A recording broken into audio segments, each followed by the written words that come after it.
ሰላም ጤና ይስጥልኝ እንኳን ደህና መጣችሁ። በዚህ ቪዲዮ የአዲስ አበባ ሚኒስትሪ የ2015 እምንሰራ ይሆናል ሲቲዝንሺፕ። መልካም ቆይታ ይሆንላችሁ። የመጀመሪያ ጥያቄ if someone practices courage he becomes courageous.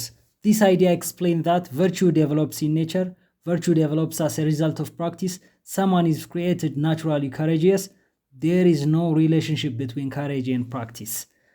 So in unit 1 in your book it explains that moral virtues are not innate but are developed through habitual practice and by imitating virtue people. እንግዲህ በጎ ባህሪ መልካም ስነ ምግባር የሚዳብርና ሁሌም በልምምድ የሚያድግ እንደሆነ ያስረዳል በመጽሐፋችን ላይ። ስለዚህ በተፈጥሮ የምናገኘውና የአብሮን የምንወርሰው ሳይሆን የምንለማመደውና የሚዳብር ነገር መሆኑን ነው የሚያስረዳው። በመሆኑም መልሱ virtue develops as a result of practice ነው የሚለው፣ በልምምድ የሚያድግ ነገር መሆኑን ያስረዳናል። Question number 2. One of the following describes the vice character of a person ይላል። A. honesty, B. courage, C. dishonesty, D. compassion. ስለዚህም ምንድነው መልሱ ለዚህ የሚሆነው? ቫይስ ማለት መጥፎ ስነ ምግባር ወይም መልካም ያልሆነ በጎ ያልሆነ ስነ ምግባር ነው። ይሄ ደግሞ ዲስሆነስቲ ነው። የሆነስቲ ወይም የታማኝነት ቨርቹ ሲሆን መልካም ስነ ምግባር ሲሆን፣ ዲስሆነስቲ ደግሞ የእሱ ተቃራኒ ነው። ታማኝ አለመሆን፣ አለመታመን ማለት ነው። ስለዚህ ዲስሆነስቲ አንዱ ቫይስ ካራክተር ነው፣ መጥፎ ስነ ምግባር ነው። Question number 3. The behavior and attitude of not telling or accepting lies is A. courage, B. compassion, C. generosity, D. honesty. So የትኛው ሊሆን ይችላል ማለት ነው? ምን የሚያደርግልን? ውሸት አለመናገርና አለመቀበል፣ ውሸትን ሐሰት ጋር አለመተባበር። This is described in your book being truthful, fair and trustworthy. This definition underpins the correct answer. So trustworthy ታማኝ መሆን፣ እውነተኛ መሆን በጣም የሚበረታታ ቨርቹ ባህሪ መሆኑን፣ ሆነስቲ መሆኑን ይናገራል መጽሐፋችሁ። ስለዚህ ሆነስቲ ነው እውነተኝነት። Question number 4. A person who works hard within hardship develops the quality of dash. A. generosity, B. courage, C. honesty, D. compassion. አንድ ሰው በችግር ውስጥ በተግዳሮት ውስጥ ራሱን እያሳደገ ሲሄድ፣ እየሰራ ሲሄድ፣ ሃርድሺፕን ሲቋቋም ምን ይሆናል ይለናል። So the textbook uses examples such as historical figures or case studies to show that repeated efforts in the face of adversity builds bravery. So ሃርድሺፖችን እንዴት እንደሚታለፍ፣ ሰዎች ብርታትን፣ ጥንካሬን እንዴት እንደሚያገኙ መጽሐፋችሁ ላይ በግልጽ ያስቀምጣል። So ይህ ብርታት፣ አልሸነፍን ባይነት ወይም ጽናት የምንለው ከሬጅ ይሆናል ማለት ነው። ከሬጅ እንለዋለን። Question number 5. If you devote your time, energy and resource for the welfare of others, the quality of virtue you develop is A. generosity, B. honesty, C. compassion, D. courage. የትኛው ነው ያዳበራችሁት ቨርቹ? የትኛው መልካም ስነ ምግባር ወይም በጎ ባህሪያችሁ ነው የሚታየው? ለሰዎች ጊዜያችሁን እና ጉልበትና ገንዘባችሁን ስታውሉ፣ ለነሱ ደህንነት፣ ለነሱ ብልጽግና፣ ለነሱ ልማት ስታውሉት ምን ይባላል ነው? So the willingness to devote time, energy and resource for the benefit of others is called generosity. In your book unit 1 section 1 to 4 ላይ ማግኘት ትችላላችሁ። መጽሐፋችሁ ላይ የጀነረሲቲን ዴፊኒሽን ያስቀምጥላችኋል። So the answer is generosity ማለት ነው። The following statement describe the importance of virtue ethics except A. it doesn't help to find out the purpose of life, B. it is helpful for identification of right and wrong, C. enables someone to accomplish his responsibility, D. helps to avoid problems of social evils from our life. So in unit 1 section 1.3 ያሳያቸዋል። It outlines the importance of virtue ethics in helping individuals discern what is right and in finding life's purpose. የህይወትን ዓላማና ግብ መርህ እንድናውቅ የሚረዳ ነገር ነው። So እሱ ትክክለኛው ነገር ነው። It doesn't help to find out the purpose of life የሚለው ስህተት ነው ማለት ነው ስለ virtue ethics። 7ኛ if Almaz develops love, respect and kindness in her life, she developed the virtue ethics of dash A responsibility, B fairness, C compassion, D self discipline። የትኛውን ነው አልማዝ ያሳየችው? ሪስፔክት ካይንድነስ ኢን ሄር ላይፍ ካሳየች ለሌሎች የትኛውን ነው ያሳየችው እንላለን። ሶ ሴክሽን 1.23 ላይ የምትመለከቱት ሲሆን explain that developing love, respect and kindness towards others builds compassion, a key virtue that helps understanding and caring for the others። ለሌሎች መጨነቅ፣ የሌሎችን ችግር መረዳት፣ ማዘን፣ ሀዘኔታ ማሳየት በአጠቃላይ ምን ይባላል? ርህራሄ የምንለው ኮምፓሽን የምንለው አልማዝ ያሳየችው ቨርቹ ኤቲክስ ነው ማለት ነው። You have heard in media about ኃይሌ ገብረስላሴ. You are imitating his life experience in your life. ኃይሌስ ኤክስፒሪየንስ ፎር ዩ ሰርቭድ አስ። ኃይሌ ገብረስላሴ በሚዲያ የእሱን ብርታትና ጀግንነት ሰምታችሁ እሱን ለመከተል የምታደርጉት ጥረት ምን ይባላል? ኃይሌ እንደምን አገለገላችሁ ለእናንተ ነው የሚለው ጥያቄው። ኤ ሮል ሞዴል፣ ቢ ቲቸር፣ ሲ አን ኢንተርፕረነር፣ ዲ ዌልዚ ፐርሰን። ሶ ይህንንም ስለ ቨርቹ ኤቲክስ የምትማሩበት ከፔጅ 5 እስከ 6 በመጽሐፋችሁ ላይ አስቀምጡታል። ኃይሌ ገብረስላሴ ሰርቭስ አስ ኤ ሮል ሞዴል ፎር ዩ ቱ ኢንስፓየር ኤቲካል ቢሄቪየር ማለት ነው። ስለዚህ መልካም ስነ ምግባርን ለመማር ለመታነጽ እንደ ሮል ሞዴል ወይም ተምሳሌት ወይም አርአያ ተቆጥሯል ማለት ነው ለእናንተ። When the power of the government concentrated at the center, the type of government is A unitary state, B federal state, C confederal state, D hybrid state። አንድ መንግስት ስልጣን በማዕከላዊነት የተቆጣጠረ እንደሆነ ምን ይባላል? ምን አይነት መንግስት ይባላል ይላል። ስቴት ኤንድ ገቨርንመንት የሚያሳየው ዩኒት 2 ሴክሽናችሁ ላይ the book explained that a unitary state is characterized by the concentration of power at the central government. concentration of power as central government የኃይል ወይም የስልጣን በአንድ ቦታ መከማቸት በማዕከላዊነት መያዝ የሚያሳየው ዩኒታሪ ስቴት ባህሪ እንደሆነ፣ አሃዳዊ ስልጣን ወይም ሀገር አመራሮች ዩኒታሪ ስቴትስ የምንላቸው እነሱ የሚከተሉት ነው ማለት ነው። 10ኛ which of the following is true about federalism? All powers are concentrated at the center. It is preferable state structure for large territory and diverse society. It is helpful for uniformity of administration. It avoids conflict of authority. So which of the following is true about federalism? ስለ ፌዴራሊዝም ትክክለኛ የሆነው የቱ ነው ነው የሚለን። Unit 2 it discusses the federal state structures as being more suitable for large and diverse societies where decentralization can better address local needs. እንግዲህ ለትልልቅ ሀገሮች ባውንደሪያቸው ወይም ሰፊ የቆዳ ስፋት ላላቸውና ዳይቨርስ ሶሳይቲ ብዝሃነት በሚንጸባረቅበት አካባቢ ላይ በየአካባቢው ችግራቸውን በቀላሉ እንዲፈቱ ፌዴራል አድሚኒስትሬሽን ይመከራል። ሶ የፌዴራሊዝም ጥቅሙ እሱ ነው። it is preferable state structure for large territory and diverse society ማለት ነው። Question 11 in parliamentary system of government the head of the government is A the president, B monarch, C the king, D the prime minister። ፓርላመንታሪ ስርዓት ውስጥ የመንግስቱ ኃላፊ ዋናው የመንግስቱ ዋና ተጠሪ ማን ነው? የመንግስቱ መሪ ማን ነው ይለናል። ሶ በፓርላመንታሪ ስርዓት እንደ ኢትዮጵያ ያሉ ፓርላመንታሪ ስርዓት የሚከተሉ ሀገራት የመንግስቱ ዋና ተጠሪ ፕራይም ሚኒስተር ነው ማለት ነው። In parliamentary system of the government, the head of the government is the prime minister. One of the following is not true about government. Government is the element of a state. Government materializes political power. Government is permanent.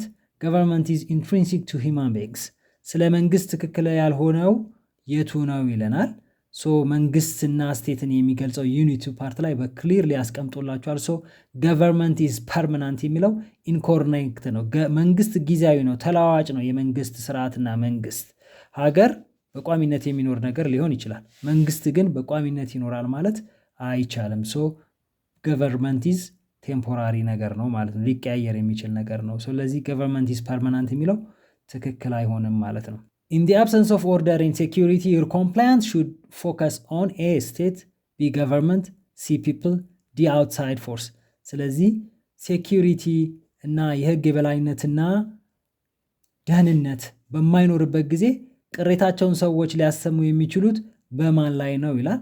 The primary responsibility lies with the government to restore and maintain these conditions. So መንግስት ነው ሴኩሪቲና ኦርደርን በአግባቡ መጠበቅና ማስተካከልና ማስጠበቅ የሚጠበቅበትና ስለዚህ ሰዎች ቅሬታቸውን በመንግስት ላይ ሊያሰሙ ይችላሉ ማለት ነው። ሶ ገቨርንመንት ነው ቅሬታውን የሚያስተናግደው ምክንያቱም ዋና ስራ የመንግስት ስለሆነ። In Ethiopia, the emperor was the lawmaker, law enforcer, and educator in the past. The type of regime is A. Monarch, B. Republican, C. Military, D. Socialist. So, በአጼዎቹ ጊዜ ነገስታቱ ህግ ያጸድቃሉ፣ ያወጣሉ፣ ያስፈጽማሉ። እነሱ የሚወስኑት ነገር ብቻ ነው የሚሆነው። የዚህ አይነት አገዛዝ ምን ይባላል ይላል? የነገስታት አገዛዝ ወይም ንጉሳዊ አገዛዝ ሞናርኪያል ሲስተም ይባላል ማለት ነው። In Ethiopia, the emperor was the lawmaker, law enforcer, educator in the past. The type of regime is monarchical ይባላል ማለት ነው። የዚህ አይነት አገዛዝ monarchical ይባላል። One of the following describes weakness of the monarchical regime of Ethiopia. So ከነዚህ ውስጥ የትኛው ነው የነገስታት ወይም የንጉሳውያን አገዛዝ ስርዓትን የሚገልጠው? The formation of continental organization in Addis Ababa, significant role of state formation in national building, established ministerial system of the government, ignorance of diversity of the country's people. ከነዚህ ውስጥ የቱን ይገልጸዋል? በአጼዎች ጊዜ ወይም በነገስታት ጊዜ ያለው ስርዓት የቱ በምኑ ይገለጻል ይላል? ዋነኛው መገለጫውና ችግሩ the failure to recognize and accommodate diverse peoples ነው በዋናነት እንደ ዊክነስ ይገለጽበት የነበረው ባህሪው። ሶ ignorance of diversity of the country የብዝሃነትን ወይም በማህበረሰቡ የተለያየ መሆኑን አለመረዳትና ያንን ተቀብሎ አለማስተናገድ ችግር እንደሆነ ይነሳል። For the proper functioning of democracy, one of the following is not significant. A. Existence of the rule of law. B. Well-structured and functioning institutions. C. Existence of arbitrariness. D. Broadening the base of public participation. Significant ያልሆነው ጠቃሚ ያልሆነው ምንድነው? Arbitrary decision ነው።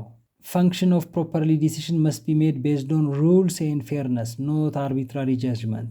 በዘፈቀደ መወሰን አይገባም። በዘፈቀደ መወሰንና በዘፈቀደ መስራት ካለ ኤግዚስተንስ ኦፍ አርቢትራሪነስ ህግን ተከትሎ ያለ መሄድ ካለ ችግር ያመጣል በዲሞክራሲ ላይ። ስለዚህ ይሄ ሲግኒፊካንት ያልሆነው ነው ማለት ነው። Which of the following is true about supremacy of the constitution as a principle of democracy?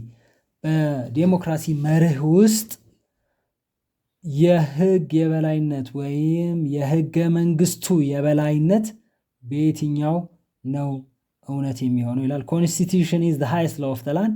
Any course of law doesn't refer to the country's constitution. Criminal law acts independently without reference of the constitution. Constitution is not the reference point of the other laws. ስለዚህ የትኛው ነው ትክክል ከነዚህ ውስጥ ስለ ኮንስቲቲዩሽን የሚለውን? So it's a fundamental law, the supreme over all other laws እና ዋናው ነው ኮንስቲቲዩሽን። ዋናው የህግ የበላይ ከህጎች ሁሉ የበላይ ነው። ስለዚህ ህገ መንግስቱ ዋናው ነው። the highest law of the land ነው የሚሆነው ማለት ነው። The separation of state and religion are clearly indicated in the Federal Constitution of Ethiopia. Which principle of democracy applied here? እንግዲህ principles of accountability ነው፣ principle of citizens participation ነው፣ principle of secularism ነው፣ principle of separation of powers ነው። የትኛው ነው ሃይማኖትና መንግስት ስርዓት መለያየት አለባቸው በዲሞክራሲ ውስጥ የሚለን? So separation of state and religion is presented as an expression of secularism. secularism በሚለው ነው የምንገልጸው ሃይማኖትና መንግስት መለያየታቸውን። የሃይማኖትና መንግስት በስራቸው አንዳቸው በሌላኛው ላይ ጣልቃ አለመግባትን ስቴት የሚያደርግልን ሴኩላሪዝም የሚባለው ፕሪንሲፕል። The value of democracy which accepts difference positively is A. liberty, B. justice, C. equality, D. tolerance. የዲሞክራሲ ዋናው እሴቱ ልዩነቶችን በአግባቡ መቀበልን የሚሰጠን የትኛው ነው ይላል? So tolerance is identified as the value that embraces differences and promotes peaceful coexistence. በሰላም በጋራ የመኖርን የሚያበረታታልን ልዩነቶቻችንን የሚያቻችልልን ቶለራንስ የሚባለው ወይም መቻቻል የሚባለው በጣም ወሳኝ ነገር እንደሆነ ይናገራል በዲሞክራሲ ውስጥ። ቶለራንስ በጣም አስፈላጊ የዲሞክራሲ ክፍል ነው። ልዩነቶችን በቀና መንገድ መመልከት ያስፈልጋል። Which of the following is true about የጆካ as an indigenous institution? A. The legislative and judicial function in Gurage. B. The method of conflict resolution in Walaita. The indigenous power transition in Sidama. The socio-cultural administration system in Wajrat. የቱ ነው የጆካን ኤክስፕረስ የሚያደርገው ይለናል። የጆካ በጉራጌ ሶሳይቲ አካባቢ የሚካሄድ ሌጂስሌቲቭ ጁዲሺያል ሩል ነው እና የዳኝነትና መሳሰሉትን ስራ የሚሰራ በጉራጌ ያለ ባህላዊ ስርዓት ነው ማለት ነው። አዋሲያ is to Walaita society whereas Gada is to Dash society. A. Amhara, B. Oromo, C. Kambata, D. Gurage. So it's well known that Gada is a system which is working in Oromo people. So a traditional institution of Oromo people ነው ገዳ የምንለው ስርዓት በኦሮሚያ የሚሰራ ነው ማለት ነው።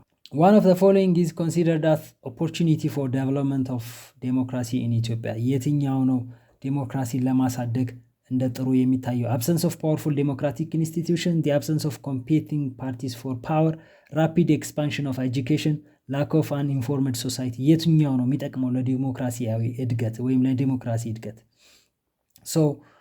Increased education which broadens citizens participation in understanding of civic rights.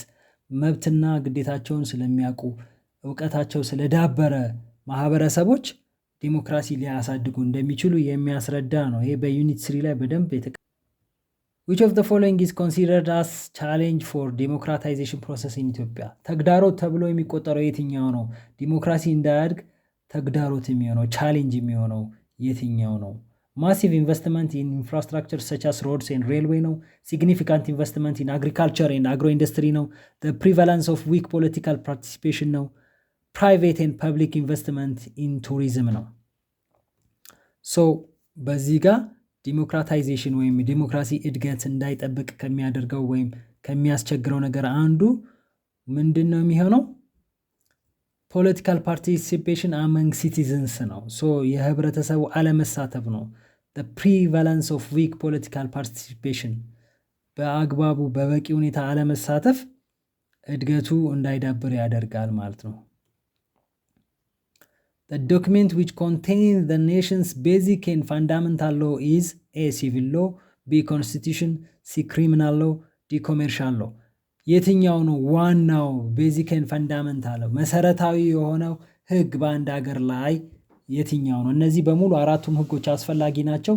ነገር ግን ከሁሉም የበላይና አስፈላጊው መሰረት የሚሆነው ግን ህገ መንግስቱ ነው, which is constitution ማለት ነው።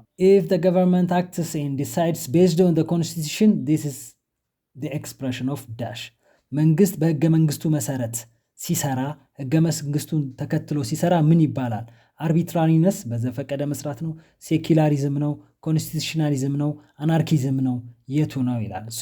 ይሄ በጣም ክሊር ነው። ኮንስቲቱሽን ተከትሎ የሚሰራ መንግስት እና ስርዓት ፕራክቲሲንግ ኮንስቲቱሽናሊዝም ይባላል። ፕራክቲስ እያደረገ ያለው ኮንስቲቱሽናሊዝም ነው፣ ህገ መንግስታዊነትን ነው እየተከተለ ያለው ይባላል። ህገ መንግስታዊነት በጣም የሚደገፍና መልካም ስርዓት ነው ማለት ነው። Which of the following is not true about constitution? ስለ ህገ መንግስት ትክክል ያልሆነው የትኛው ነው? Highest law of the land, a law behind the law, a blueprint of the government, it doesn't govern other laws of the country. የትኛው ነው ስለ ህገ መንግስት not true የሆነው? Constitution not only serves as a blueprint for the government but also governs the formulation of all other laws. የህጎች ሁሉ የበላይ ነው፣ ከሁሉም በላይ ነው። it doesn't govern other laws of the country የሚለው ሐሰት ነው። ሁሉም ከሁሉም በላይ ያለ ህግ ነው።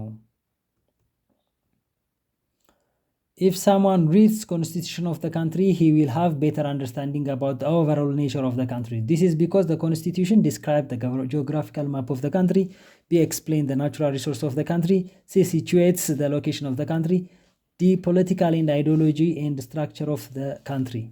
ምንድነው የሚገልጸው? ኮንስቲቲዩሽኑ ነው።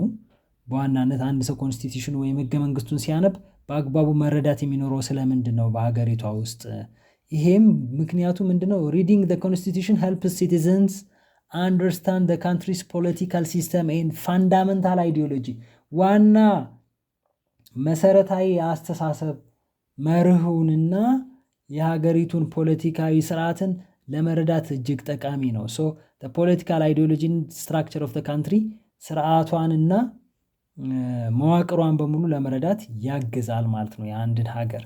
so በጣም ጠቃሚ ነገር ነው ህገ መንግስትን አንብቦ መረዳት። There is a strong relation between rule of law and constitutionalism.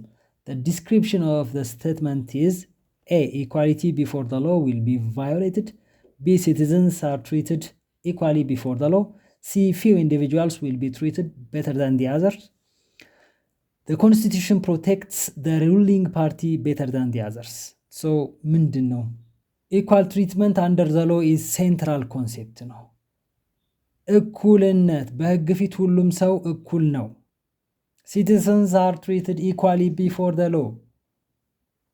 በትክክል በአንድ ህገ መንግስታዊ ሀገር ህገ መንግስታዊነትን ተከትሎ በሚሰራ ስርዓት ውስጥ ሁሉም ዜጎች በህግ ፊት እኩል ናቸው። ይሄ መርህ ነው። One of the following explains the importance of constitutionalism. የህገ መንግስታዊነትን የሚገልጽ የትኛው ነው? A. Encourage the development of democratic system. B. The rule of law reveals government power will be limited. The popular sovereignty will be discouraged. የትኛው ነው በኮንስቲቱሽናሊዝም በህገ መንግስታዊነት ውስጥ የማይካተተው ይላል። ህገ መንግስታዊነት የህዝቦች ሉዓላዊነትን ያበረታታና ይጠብቃል እንጂ ዲስከሬጅ አያደርግም። ስለዚህ ህዝቦች ሉዓላዊነታቸው የተከበረና የተጠበቀ መሆን አለባቸው። እሱን ዲስከሬጅ አያደርግም ማለት ነው ህገ መንግስታዊነት። If the constitution is difficult to change due to series of procedures, it is named as A. rigid constitution, B. flexible constitution, C. written constitution, D. unwritten constitution. አንድ ህገ መንግስት ለመቀየር የሚያስቸግር ከሆነ ምን አይነት ህገ መንግስት ይባላል? ፕሮሲጀሮች የሚከብዱ ከሆነ በቀላሉ የማይቀየር ከሆነ we call it a rigid constitution. rigid constitution ተብሎ ይገለጣል። The laws of constitution are not particularly implemented. This constitution is dash kind of constitution. የህገ መንግስቱ ህጎች የማይተገበሩ ከሆነ ምን አይነት ህገ መንግስት ነው ይባላል? አንደኛ effective constitution, B. nominal constitution, C. federal constitution, D. unitary constitution. ህገ መንግስቱ የማይተገበር ከሆነ ኢምፕሊመንት ማናደርገው ከሆነ effective constitution ካልሆነ we call it nominal constitution. የይስሙላ ህገ መንግስት ነው፣ የስም ብቻ ነው፣ ፕራክቲስ አይደረግም አይተገበርም ካልን ኖሚናል ኮንስቲቱሽን ነው፣ የይስሙላ ህገ መንግስት ነው እንለዋለን። አቶ ዘበርጋ went somewhere. There is no order and stability. Anyone who assumed himself strong kills the weaker one. This above idea states that A. absence of anarchism, B. absence of arbitrariness, C. absence of constitutionalism, D. presence of constitutionalism. እንግዲህ ሰዎች በዘፈቀደ የሚገደሉበትና አንዱ ጉልበተኛ የራሱን የፈለገውን የሚያደርግበት አካባቢ አቶ ዘበርጋ ሄዷል እና ምን ይባላል እንደዚህ አይነት ቦታ ሲባል እንደዚህ አይነት ቦታ ህገ መንግስት የጎደለበት ወይም የህግ የበላይነት ወይም ህገ መንግስታዊነት የማይተገበርበት ቦታ ተብሎ ይገለጻል። ሁሉም ጉልበተኛ የፈለገውን የሚያደርግበት ቦታ ነው። so absence of constitutionalism ይባላል ይሄ። One of the following is categorized under first generation right. first generation right ውስጥ የተካተተው የትኛው ነው? the right of work ነው? the right of employment ነው? the right to good living ነው? the right to life ነው? የመጀመሪያ ደረጃ ያሉት መብቶች ውስጥ የሚካተተው የቱ ነው? the right to live ነው፣ በህይወት የመኖር መብት የምንለው። so the right to life is a first generation ነው ማለት ነው። ከነዚህ ውስጥ ከተጠቀሱት ውስጥ የመጀመሪያ ደረጃ መብቶች ናቸው። The right to due and faith the process of law is categorized under first generation right, second generation right, third generation right, solidarity right. በህግ እና በስርዓት የመዳኘት በምን ውስጥ ይካተታል? የመደመጥ መብት፣ የመናገር መብት፣ በህጋዊ መንገድ የመታየት የመዳኘት ሂደት በየትኛው መንገድ ይካተታል ነው የሚለው። ይሄም ፈርስት ጄኔሬሽን ራይት ነው።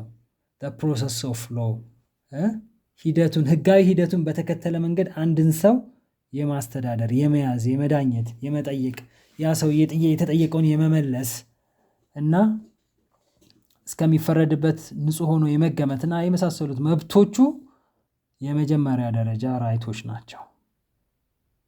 One of the following rights is categorized under solidarity rights: the right to be informed, the right to education, the right to just distribution of wealth, the right to religious freedom. solidarity ማለት በጋራ በእኩልነት ወይም በአብሮነት በእኩል የመታየት አይነት መብት በምን ይገለጻል? the right to just distribution of wealth falling under solidarity right የዚህ አይነት ነገር የሀብት ክፍፍል ፍትሃዊ የሀብት ክፍፍል በዚህ ውስጥ ነው የሚያርፈው።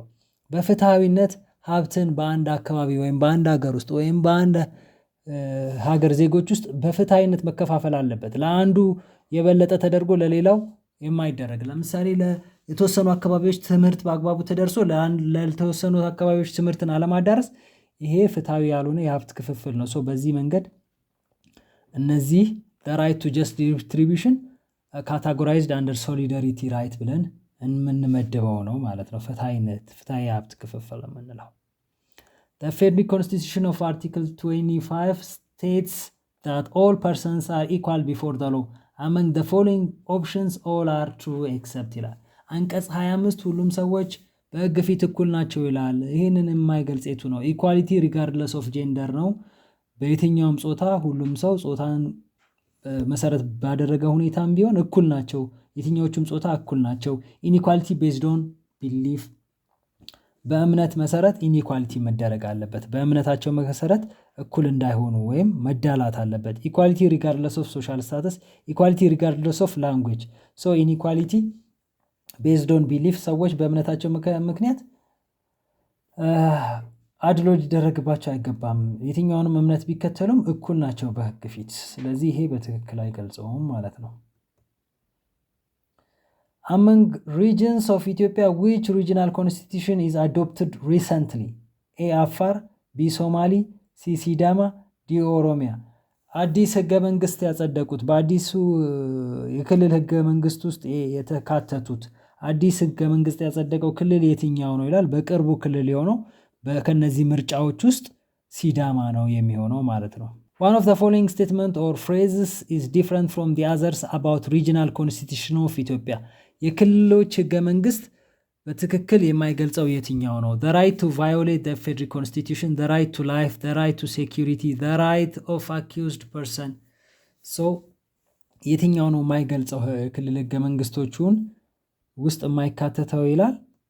ምንድነው? ቅድም እንደገለጽ ነው የትኛውም ሀገሪቱ ህገ መንግስት ከዋናው ህገ መንግስት ከፌዴራል ኮንስቲቱሽን መጣረስ ወይም ከሱ የተጋጨ ነገር ማውጣት አይችልም። the right to violate federal constitution የሚለው ስህተት ነው። በክልል ህገ መንግስት ውስጥ መካተትና መግባት የማይችለው እሱ ነው። ቫዮሌት ማድረግ አይቻልም የፌዴራል ኮንስቲቱሽን። Someone left his region and went to the other region of Ethiopia to get job opportunity there. However, the local administrator blocked him not to be employed there. Which right of federal constitutions violated here?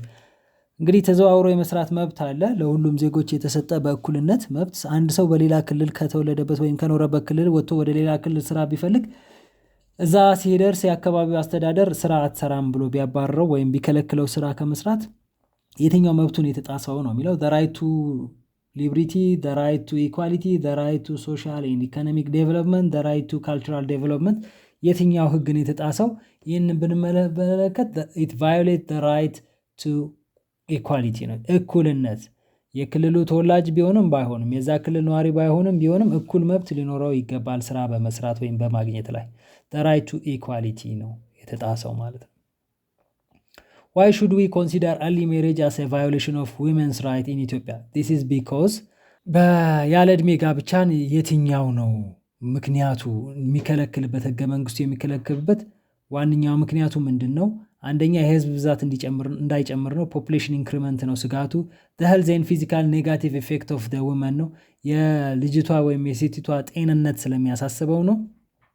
stable and peaceful character of women safeguarding the virginity of the females የትኛው ነው ችግሩን ፕሮቴክት ለማድረግ ይህ ህገ መንግስት ያለ እድሜ ጋብቻ ወይም ደግሞ በገና early marriageን የከለከለበት ምክንያቱ ይላል። ይሄ በዋናነት ከጤና አንጻር ነው። the health and physical negative effect of the women ነው።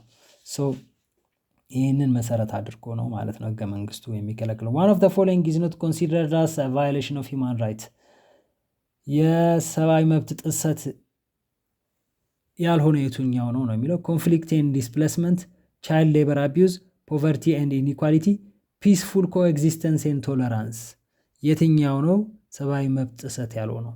peaceful coexistence and tolerance መቻቻልና በሰላም አብሮ መኖር ይሄ የሰብአዊ መብት ጥሰት አይደለም። peaceful coexistence and tolerance ማለት ነው። a mismatch of ideas between people have been opposing viewpoints, ideas or goals is እንግዲህ አለመጣጣም በሐሳብና በእይታ አለመጣጣም ምን ይባላል? ሃርመኒ ነው፣ ኮንፍሊክት ነው፣ አግሪመንት ነው፣ ቫዮለንስ ነው። ይሄ ኮንፍሊክት ብለነው ግጭት፣ የሐሳብ የአመለካከት ግጭት ልንለው እንችላለን። ሚስማች ኦር ክላሽ ኦፍ አይዲያስ ጎልስ ኦር ቪውፖይንትስ የግብ የእይታ ግጭት ኮንፍሊክት እንለዋለን።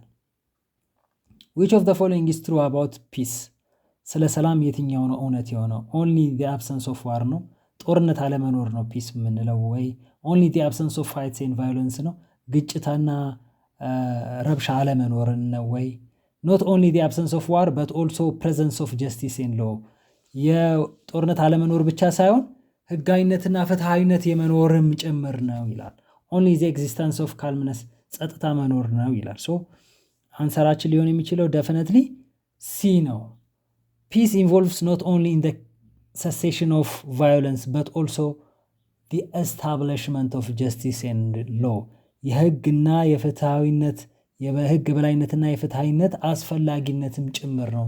ፒስ ሰላም የምንለው ህግም ሲከበር ነው። ጦርነት አለመኖር ብቻም አይደለም።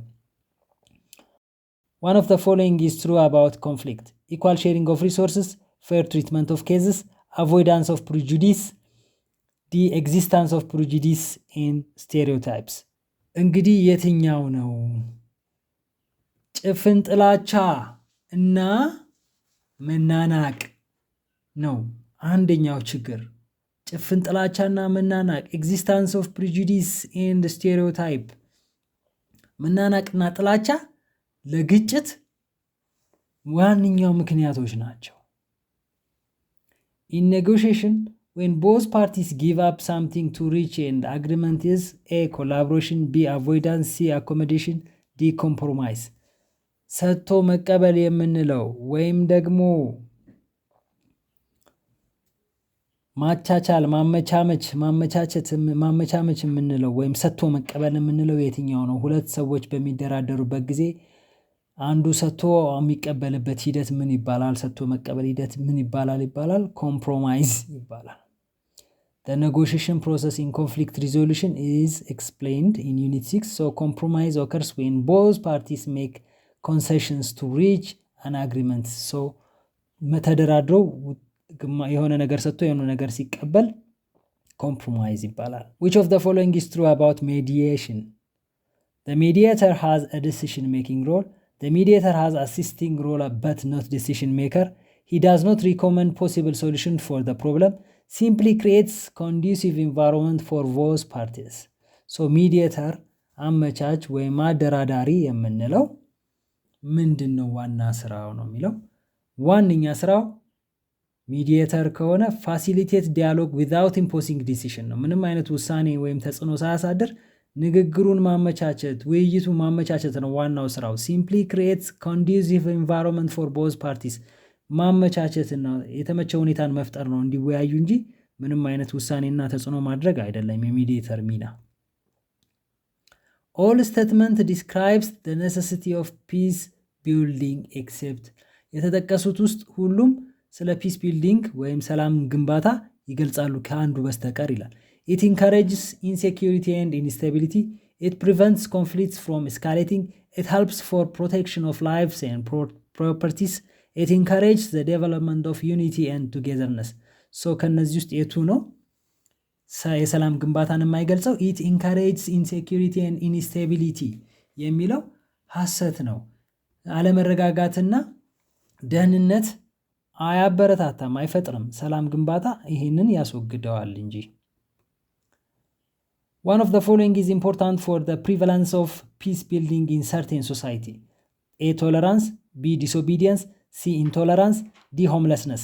እንግዲህ ከነዚህ ውስጥ በጣም አስፈላጊው ቅድመ ሁኔታ ሰላምን ለመገንባት በጣም አስፈላጊው ነገር ማን ነው? ቶለራንስ ነው፣ መቻቻል ነው። በጣም አስፈላጊ ነው አብረው ለመኖር። ሰላም ለመገንባት ልዩነት ቢኖርም እርስ በርሳችን ተቻችለን አንዱ አንዱን ተቀብሎና ተቻችሎ መኖር በጣም አስፈላጊ ነውና ቶለራንስ ኢምፖርታንት ኢንግሪዲየንት ነው for peace building. Which indigenous conflict resolution mechanism is practiced in Oromo society? የትኛው ነው አገር በቀል ስልት ችግሮችን ለመፍታት የምንጠቀመው በኦሮሚያ ሶሳይቲ ይላል። ኤ ሽምግልና ነው፣ ቢ ጃርሱማ፣ ሲ ማዳ፣ ዲ የጆካ የትኛው ነው ይላል። በኦሮሚያ የሚታወቀው ጃርሱማ የሚባለው የችግር አፈታት ወይም የግጭት አፈታት ዘዴ ነው ማለት ነው። Which comes first on problem solving process? A. identifying causes of a problem, B. selecting alternative solutions, C. implementing a solution, D. identifying a problem. Which comes first on problem solving process? ቅድሚያ ሊመጣ የሚችለው የትኛው ነው በችግር አፈታት ጊዜ በችግር አፈታት ሂደት ጊዜ ይላል። ይሄ መጽሐፋችሁ ላይ ዩኒት 7 ላይ በደንብ ተገልጿል። ፕሮብለም ሶልቪንግ ፕሮሰስ ዊዝ ኮሬክትሊ አይደንቲፋይንግ ዘ ፕሮብለም ነው ቢጊን የሚያደርገው። ቢጊንስ ዊዝ ኮሬክትሊ አይደንቲፋይንግ ዘ ፕሮብለም። ስለዚህ ችግሩን መለየት ከሚለው ነው። መፍትሄ ከመፈለጋችን በፊት የሂደቱ የመጀመሪያው ችግሩን መለየት ነው። which comes last in problem solving model መጨረሻ ላይ የምናደርገው አንድን ችግር ከመፍታታችንና መፍትሄ ካስቀመጥን በኋላ በሂደት የመጨረሻው ሂደት ምንድነው ይላል? define the problem ነው፣ determine the root cause ነው፣ evaluate the outcome of the solution ነው፣ implement the solution ነው። የመጨረሻው ሂደት ምንድነው? በፕሮብለም ሶልቪንግ ሂደት ላይ የመጨረሻው evaluate the outcomes ነው። ውጤቶቹን የመፍትሄውን ውጤቶችና ሁኔታዎቹን መገምገም ነው። knowing the problem is solving half of the problem. This statement describes the necessity of dash. ችግሩን ማወቅ የመፍትሄውን ግማሽ ማወቅ ነው ማግኘት ነው ይላል። ይሄ ምንን ይገልጻል ሲል determining the root cause of the problem ነው፣ defining the problem ነው፣ selecting a solution ነው፣ developing alternative solution ነው። defining the problem ነው ችግሩን መለየትና ማወቅ፣ ስቴት ማድረግ፣ መግለጽ፣ በቅጡ ችግሩን በደንብ ማወቅ ይሄ ግማሽ መንገድ የመፍትሄውን መጓዝ ያክል ነው ተብሎ ይነገራል። defining the problem. Which step comes first in critical thinking for decision making process? የውሳኔ ሂደቶችን ለመቀበልና ለመወሰን ክሪቲካል ቲንኪንግ አስፈላጊ ነው። ከክሪቲካል ቲንኪንግ ውስጥ የመጀመሪያው ቀዳሚው ምንድነው? identify the decision ነው፣ gather relevant information ነው፣ weighting the evidence ነው፣ identify the alternative ነው። critical thinking method ላይ ቅድሚያ የተቀመጠው ምንድነው? the first step in critical thinking process for decision making is to identify the decision that needs to be made. መወሰን ያለበትን የውሳኔ አይነት መለየት ነው ክሪቲካል ቲንኪንግ ላይ የመጀመሪያው ሂደት። after gathering of information in decision making process, possible courses of action will be identified. This step of decision making process is A. gathering relevant information ነው፣ B. weighing the evidence ነው፣ C. taking action ነው፣ D. identification of alternatives ነው። መረጃን በአግባቡ ከያዝና ከሰበሰብን በኋላ ምንድነው the next step? list possible courses of action or alternatives ነው። the next step የሚሆነው possible course of action ሊኬዱ የሚገቡ አቅጣጫዎች፣ የተግባር እንቅስቃሴዎች ምንድናቸውና አማራጮቹ ምንድናቸው? identification of alternatives ነው። አማራጮቹን መለየት ቀጣዩ ነው ማለት ነው። The skills of critical thinking, which is the ability to understand and express significance of wide range of experience and situation is assessing the credibility, comprehending and expressing, identifying the relationships, self-regulation. የትኛው ነው? The skill of critical thinking, which is the ability to understand and express significance of a wide range of experiences. ሰፊ ልምድን እና ክህሎትን የሚያካትት የቱ ነው? Identifying relationships is the ability to recognize the intended and actual and inferential relationships between statements or other forms of representation that are intended to express beliefs, judgments, experience, reasons, information, or opinions. So, identifying relationships ነው። ግንኙነታቸውን ማወቅ ይሄ በልምድና በእውቀት ከመብሰል ጋር የሚያያዝ ነው። ከባለፉት ነገሮች ጋር ያለውን ግንኙነት አሁን ካለው ጋር ወደፊት ከሚፈጠረው ጋር ሪሌሽኑን ማወቅ ክሪቲካል ቲንኪንግ ላይ በጣም ወሳኝ ነው። The habit of critical thinking, which is not important for problem solving, is a judgments based on personal preference rather than evidence, uses evidence skillfully and impartially, strive for understanding, try to be well informed and open-minded. እንግዲህ ክሪቲካል ቲንኪንግ ላይ ወሳኙ ልማድ ተገቢው ነገር ምንድን ነው? Stresses that critical thinking stresses that effective critical thinking relies on evidence-based reasoning, not on subject to personal preferences. በግል ፍላጎትና ምርጫችን መሰረት ማየትና መዳኘት ሁኔታዎችን መገምገም አይፈቀድልንም። ክሪቲካል ቲንኪንግ ላይ ክሪቲካል ቲንክ የሚያደርግ ሰው ቤዝድ ኦን ኤቪደንስ ነው፣ ፎሎዊንግ ደ ሩልስ ነው፣ ተገቢውን መንገድ መከተል ነው እንጂ በግል ፍላጎትና ምርጫ ላይ መመስረት አይቻልም። If we encourage students to solve problems by repetitive attempts, the strategy of critical thinking is ተማሪዎች በተደጋጋሚ ሙከራ አንድን ነገር መፍትሄ እንዲሰጡት ብንፈቅድላቸው ምን አይነት ስትራቴጂ እንዲከተሉ አደረግን ይባላል? A. Trial and error method. B. Creating mental images. C. Understanding the barriers. D. Manipulative. ስለዚህ የመረጥነው ስትራቴጂ የትኛውን ነው? Encouraging students to experiment with solutions through repeated attempts is described as using trial and error strategy. Trial and error የመሞከር የተሳሳቱ የመሞከር ሂደት trial and error ሜተድ ነው። እድል ከሰጠናቸው እየሞከሩ እየተሳሳቱ ከዛ ትክክለኛው መልስ ላይ ይደርሳሉ ማለት ነው። One of the following is not true about critical thinking. It helps to dash. True ያልሆነው የትኛው ነው? በክሪቲካል ቲንኪንግ ትክክል ያልሆነው የትኛው ነው? Become independent and self-directed thinkers and learners. Overcome personal perceptions and biases. Discourage reasonable and intelligent decisions. Use and draw on evidence to justify your own arguments. የትኛው ነው ትክክል ያልሆነው? So Unit 7 በደንብ አስቀምጦላችኋል። Unit outlines that one of the benefits of critical thinking is to promote well-reasoned, intelligent decisions, not to discourage them. ስለዚህ ምክንያታዊ የሆነ ብልሃት የተሞላበት መልካም ወይም ምርጥ ውሳኔ እንድንወስን ይረዳናል። ምክንያታዊ እንድንሆን ይረዳናል እንጂ ዲስከሬጅ አያደርገንም ክሪቲካል ቲንኪንግ። Which of the following is true about critical thinking? ስለ ክሪቲካል ቲንኪንግ ትክክል የሆነው የትኛው ነው? Uses evidence for justification of argument. It motivates irrational thoughts. It discourages the ability of thinking. It is irrelevant for development of human beings. የትኛው ነው? Critical thinking, as detailed in Unit 7, is characterized by using evidence to support one's argument. በመረጃ የመደገፍ፣ በመረጃ የመከራከር፣ በመረጃ ፍትህ የመጠየቅ ሂደት ክሪቲካል ቲንኪንግ ዋናው ነገር ነው። ስንከራከር በመረጃ አስደግፈን ነው ማለት ነው። If students solve the existing problem by the new solution, the critical thinking strategy used is dash. And በአዲስ መፍትሄ የነበረን ችግር የምንፈታበት ዘዴ ምን አይነት ክሪቲካል ቲንኪንግ ነው ይላል። እዚህ ጋር ሁለት ተመሳሳይ አማራጮች አስቀምጠናል።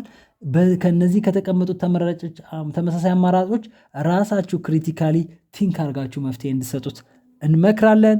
አይደንቲፋይንግ መልቲፕል ሶሉሽን ነው፣ ሞኒተሪንግ የሶሉሽን ነው፣ ክሬቲንግ ሜንታል ኢሜጅስ ነው፣ ኮንሲደሪንግ አንዩዥዋል ቪው ፖይንትስ ነው። ለሁለቱም ማስረጃ እናቀርብላችሁ። When a new solution is applied to an existing problem, it demonstrates the ability to identify and consider multiple possible solutions as explained in unit 7. so multiple possible solution ሊገኙ የሚችሉ ባለብዙ መፍትሄዎች መኖራቸውን አንድ መፍትሄ ብቻ አለመኖሩን መረዳት ነው አንደኛው። ሌላኛው ደግሞ considering unusual viewpoints አዲስ መንገድ በአዲስ መልኩ መመልከት critical thinkers do not want to proceed in usual way በተለመደው መንገድ ሳይሆን በአዲስ መንገድ ነገሩን አይቶ አዲስ መፍትሄ መስጠት ሁለተኛው መንገድ ነው። ስለዚህ እነዚህ ሁለቱም እንደ መልስ ተቀምጠዋል። እናንተ ደግሞ ይህንን ክሪቲካሊ ቲንክ በማድረግ የተሻለውና ትክክለኛው መልስ የቱ እንደሆነ በራሳችሁ ወቁ። ክሪቲካሊ ቲንክ አድርጉ። መልካም ቆይታ። ባባይ